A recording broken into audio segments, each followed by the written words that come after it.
Washington, D.C. that bears 58,260 names on it. All of those whose names that are carved on that wall are dead. For what? Freedom?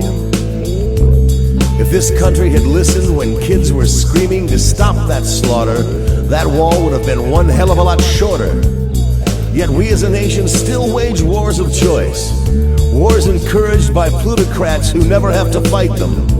Peace is never discussed. Peace has somehow become a pejorative. Peace is no pejorative. Peace is essential to the survival of the human race. And those who advocate for war are a dangerous and fearful group who should be marginalized and disavowed.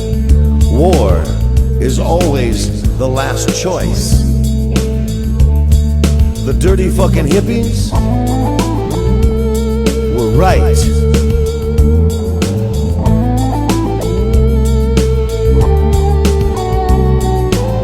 Now the oceans have been rising. The polar ice is melting at alarming rates. The climate is changing in irreversible ways. Our survival as a species on this planet is on a precipice. The science on this is clear. Humans are now in trouble. Because of our reckless stewardship of what we dominate, we have polluted this fragile jewel that hangs in space, our only home. The food we buy is contaminated. The toys we give our children as presents for Christmas are tainted with poison. The water we drink is rife with carcinogens. The fish in our seas, lakes, and rivers are so full of mercury that it's only recommended that we eat them once per week.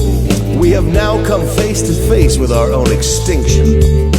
I hate to say we told you so, but the dirty fucking hippies were right.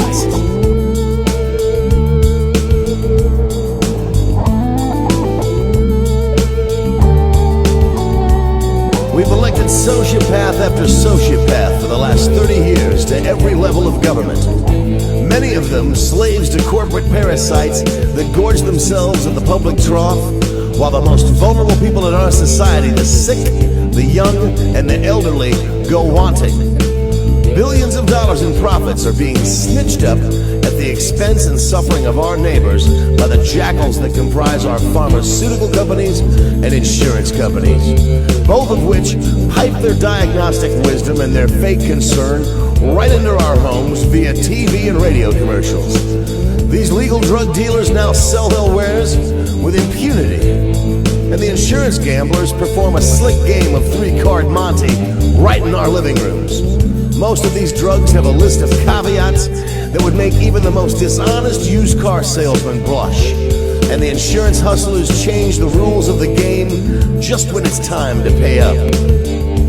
Profiting from the suffering and pain of others, profiting from human frailty. Universal health care? It's too expensive, we're told. Gas bag talking heads on TV and radio have been complicit in this deception while being handsomely compensated for their assistance. I'll say it again. The dirty fucking hippies were right.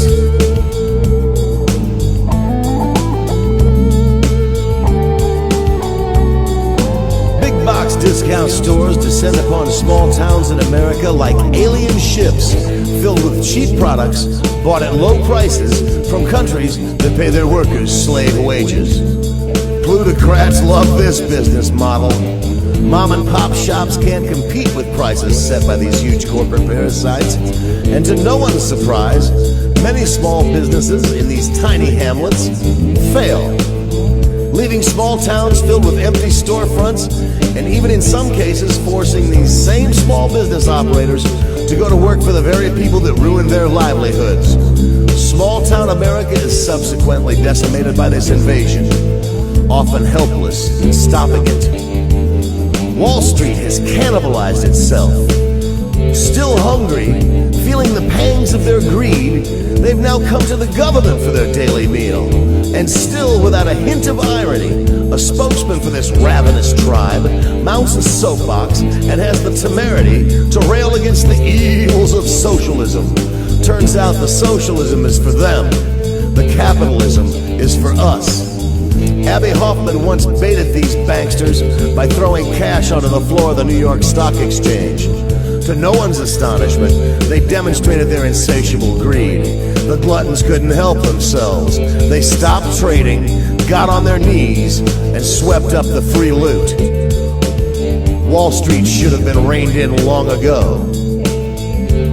I'll say it again. The dirty fucking hippies were right.